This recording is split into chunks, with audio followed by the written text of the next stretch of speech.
It's Friday, and I'm back with the next in our Fanzine Friday series. Today we're taking a look at Owl and Weasel number 6. Please stick around.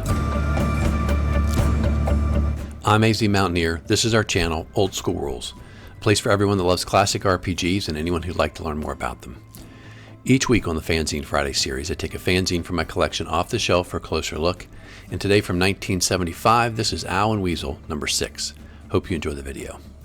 Today's fanzine comes to us from July of 1975.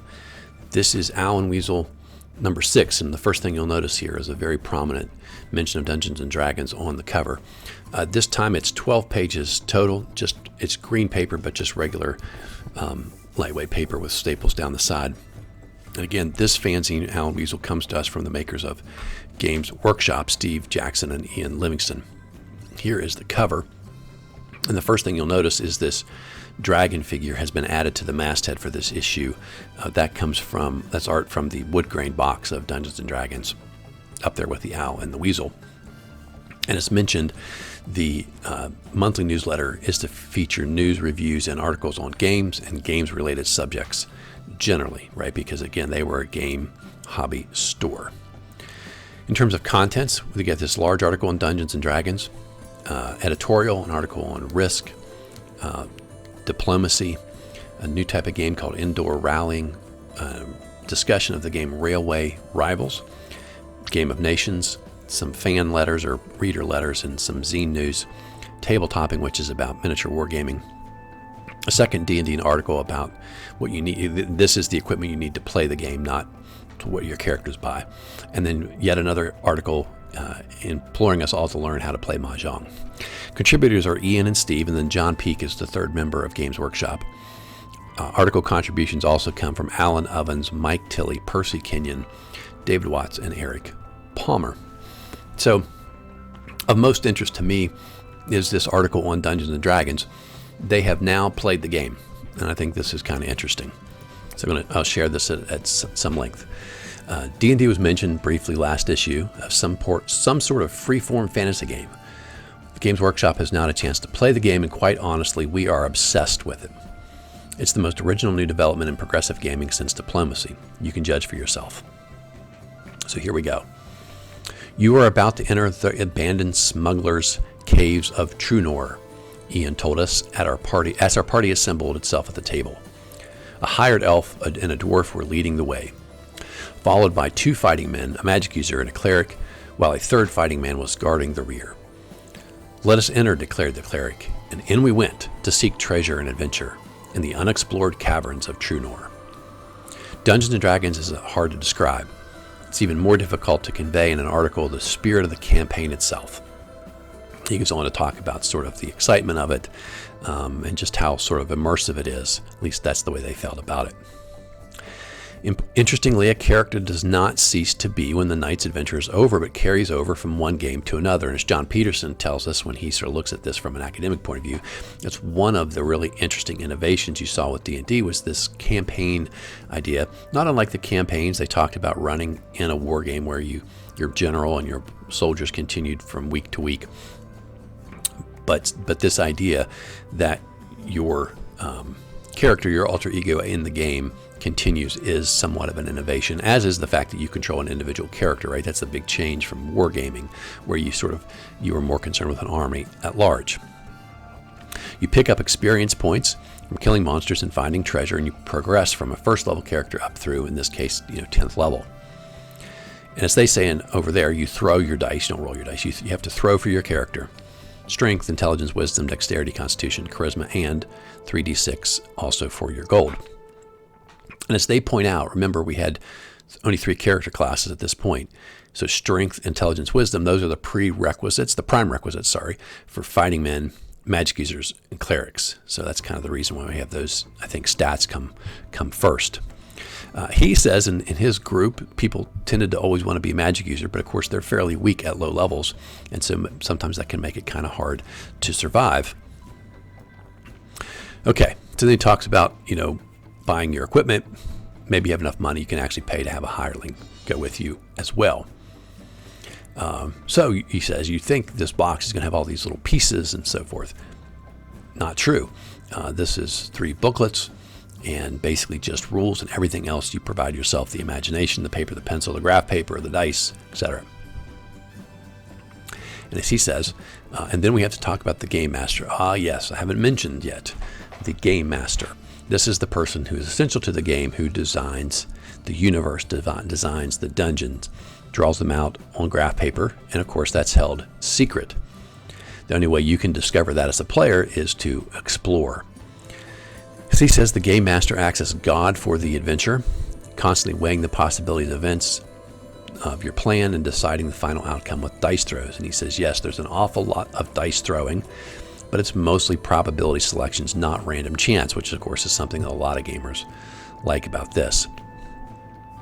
So the Game Master's system of dungeon consists of at least 3 vertical levels, maybe as many as 12, each having a network of passages, stairs, chutes, pits, and traps, which link together to form the dungeon empire or universe. Doors open into rooms at various points, and these rooms may contain monsters or treasure. The monsters and treasure are allocated to each part of the dungeon by the Game Master, as are the traps, magic chamber, surprises, and other weird things. Back to the Caverns of Trunor, to their play. You're walking down a beach 20 feet wide with a rocky cliff on one side and the sea on the other. Ahead you make out a cave opening 40 feet ahead. At 80 feet you can see that the sea runs into the cliff through a smaller cave. The cleric says we proceed through the first entrance. He's an experienced member of the party, having played once before. He's also the person who's learned to make a map as they go along. Ian says you look down the passage 20 feet wide and see that it carries on more or less straight for as far as you can see, which is about 80 feet. There is a crossroads at about 40 feet. Let's check the crossroads, says the elf, and everyone agrees. At the crossroads, you look left, see a 10-foot wide passage which continues straight for 20 feet and then turns to the right. You look to the right and see exactly the same. Straight ahead, the passage still continues out of sight, 80 feet. At 40 feet down there, you will see another passageway going off to the left. On the corners of the wall opposite, you see 2 signs. One is in the universal tongue, and it reads, "Beware Nixies," with an arrow pointing to the passage on the left. The other is in a strange language. The elf can read it. It's in Orcish, and it says, "White is right," and it pointing to the right-hand passage. This is my favorite part. There is then a 15-minute conference on which way to turn, which seems pretty typical, right, for players, especially early on. At the end of the 15-minute conference, the party decides to keep walking straight and then turn left at the next opening along the passageway. They go into a square room. There's no door when you walk in. The room is 20 foot square. There's a door on the far side. There's some debris on the floor. We come in and search, they say. You find some human-looking bones, metallic buttons, a tarnished ring, and a broken sword. Oh, and while you're there, you notice that suddenly the entrance you have come through has closed, and now that wall has become solid rock. We grab the ring and the buttons and run for the other door. As you reach the other door, it becomes hazy and fades away into nothingness. You find yourself stuck inside of this square stone room. You hear a noisy jerk, and suddenly you realize the walls of the room are closing in on you. Apparently the magic user jams his staff between 2 walls, Star Wars style, but he manages with his quarterstaff to hold those walls from closing anymore. And then the floor gives way and they drop down to another level. You're in another 20-foot square room, he tells them. In the center of the room, there's a door, and there's a door on each wall. They go to the northern door. They come into a circular room with a chest in the middle and 12 ghouls. The cleric, who apparently knows his class decently well, commands the ghouls to be gone, makes a throw, and 10 of the 12 ghouls are turned and retreat. The other 2 advance. It says, then there ensues melee in which the dwarf himself dies, becomes a ghoul, and eventually we kill that dwarf and the other 2 party members, or the other 2 ghouls. The rest of the party survives. They open the chest, they find 1,000 gold pieces and some gems. He goes, and so it goes. As he says, the beauty of this game is that any decision made by any player can be incorporated. In the other game that I played, we were in a corridor with 6 doors. There was a chalice contained a liquid. We'd hired this elf. Elf drinks the liquid. Elf dies. They go down the hall to another door. They find these poisonous snakes, and they say, hey, look, we're first level. We're not strong enough to beat them. And get into an argument because one player wants to chop up the dead elf poison his body. I don't know why they have poison, but pour poison on the body and toss it in, let the snakes each of the snakes eat a piece of elf meat, and then they'll poison themselves and they'll die. The cleric and another party member adamantly refuse to let him do that. So he says, okay. They start going down the hallway. He sneaks back, chops up the elf. And eventually at that point, now that he's already chopped his body up, I guess they kind of consent or give in. He goes and tries this idea. And he says when he went to throw the last piece of elf meat in, the snake was actually by the door. And when he stepped in, the snake bit him and killed him. He said, perhaps that served me right. So anyway, that's their discussion of the game. And he says, no doubt about it, Dungeons & Dragons, or he just calls it Dungeons, is a modern classic. And along with Diplomacy, The Warlord, and Epaminondas, which they talked about last time, it's the most... These are their modern classic games. It's the most expensive of the three, considering what you get for your money. It's a little incomplete, and the rules are in a constant state of revision. These 3 books really only provide a framework on which you build your own interpretation and your own rules. And there are extra things you have to buy, and we're going to talk more about that later. But all in all, you can sort of see, even here, there's something different about this game, and it's pretty exciting. Steve and Ian are all about it. And we'll come back to that a little later in this fanzine. Here's an editorial, and he basically talks about their plans for Games Day. He says they've got a really good response. They're looking to find a location. As soon as they do, they'll really start putting their planning into that. And he also talks about the fact that they've finally had a chance to play Dungeons & Dragons, and people think this is really the best fantasy rules out there. Okay. Here's some alternate rules for Risk. This has some ideas on how to make the game a little smoother. It has to do with how you do reinforcements, and basically when you win a territory, you can put one army in there. You do all your combat, then you're allowed to sort of reallocate your forces. He said it keeps you from sort of being able to make this mass move across the board all at once, which he thinks is more realistic. An announcement about the UK branch of the International Diplomacy Association, as that continues to be a really popular game at this point in time. A new game called Indoor Rallying. It's a board game with some pieces, these different squares, and you set them out and design a road race on the board game. There's an article on Railway Rivals by the inventor David Watson. He talks about the game generally, right, which is you set up a map. Each player is building railroads to different towns on the map, and then you sort of get into the game of like making money and deciding how to expand your railways. And he talks about how strategic the game can be. It's all these different decisions you have to make. And he has different maps: Wales, Liverpool, New York, Chicago, Scotland, and then another place, I think, in the UK around Yorkshire and Lancashire. Okay. Game of Nations is another new game designed around the oil business. And you have, again, maps and wells, and you basically compete to take over sections of the map and produce more oil than the competitors. I have a letters column. Get some feedback on the historical accuracy of the phalanx, as well as a little bit of critique here.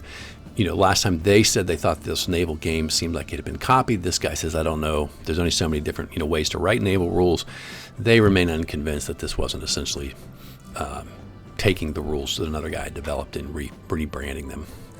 Then there's a short letter here talking about the fact that, at least in this one guy's experience, women do not enjoy playing games generally as much as men. I don't know if that's true. Certainly it's often a discussion around Dungeons & Dragons. Diplomacy World, that's the only thing mentioned in the zine review this time around. Tabletopping, and this is just a discussion of your tabletop wargaming, and this guy's talking about adding roads to his map, and then when you have a road, changes the movement speed compared to moving over open country. We have another article about Dungeons & Dragons, and this one is about the actual what do you need to buy to play this game. As he says, it's kind of expensive, $10 for this box set. He said, and then you have to go and buy Chainmail, which is a separate booklet for $5, because in the back, right, it has the fantasy combat rules that they suggested you use at the very beginning. He's like, they've already come out with a supplement called Greyhawk. We don't even know what's in that, but we understand it's additional rules that you probably need. They're working on another booklet called Blackmore. We don't know what's in that, but we assume you're going to have to buy that. And so he's just sort of getting into the, there's a lot of money you can spend here playing D&D. Also, of course, you're going to have to buy other things like dice. And in addition to dice, you're probably also going to buy graph paper, Not that that's super expensive, but there are a number of other things you buy. And also you might want to buy miniatures. And he talks about Minifigs, which puts out the only fantasy miniatures that he knows of that are available at this point in time. He mentions here that you might want to get a copy of News from Bree number 12, which has some painting rules for Lord of the Rings that you could use. He also says, the Strategic Review is a zine that is put out by TSR and has new information, like it'll have new rules, new classes, new monsters. So you probably want to start getting that if you're going to play D&D. We hope to have a regular D&D column in Owl and Weasel. So it's a very interesting game. We think it's going to be really popular. Obviously, that was true. So we think it needs some support in our newsletter. And then he says, I shouldn't be surprised if Dungeons & Dragons fanzine starts springing up soon, which will cover all the sort of things, that we've mentioned. Rules, new monsters, new spells, all that kind of stuff. But until then, let's start the ball rolling on this side of the Atlantic with the Owl and Weasel. How about it? Pretty correct in his prediction on that one. Then Percy Kenyon continues to want to teach everyone to enjoy Mah Jong again. This is how the game gets started. I gotta say, it's kind of interesting, but I was really confused. I think it's like a lot of things. I probably need someone to show me how to play this game. This is just how to start the game. You don't even really play a turn yet. And so next time he's going to show you how the play goes along. And finally, a couple advertisements. They announced they finally have gotten an order of Dungeons & Dragons on the way. That's going to sell first come, first serve. Don't have them yet, but they're on the way. And when they sell it, they'll use obviously proceeds and buy some more stuff. And then a couple other advertisements here. In the back page, more advertisements. The main one here on the left is TSR selling everything that they have to offer. And I think they announced Games Workshop will be carrying all their products. D&D, of course, is the big one at the top. Greyhawk supplements in there, the dungeon, board game, dice, and then, of course, the other types of rules that TSR had put out. That's our look at Owl and Weasel number 6, the fun and exciting start to the D&D coverage. As you know, this goes on for a whole bunch here, all the way up through number 25. We have all those, so we'll take a look at each of these in the weeks ahead. Hope you enjoyed today's video. Hope you're enjoying this series, and I hope that you are subscribed. If you know others who might enjoy the content we put out here on our channel, hopefully you can send them our way, and they'll be subscribers as well. Have a great Friday. Have a great weekend. And until next time, keep rolling 20s.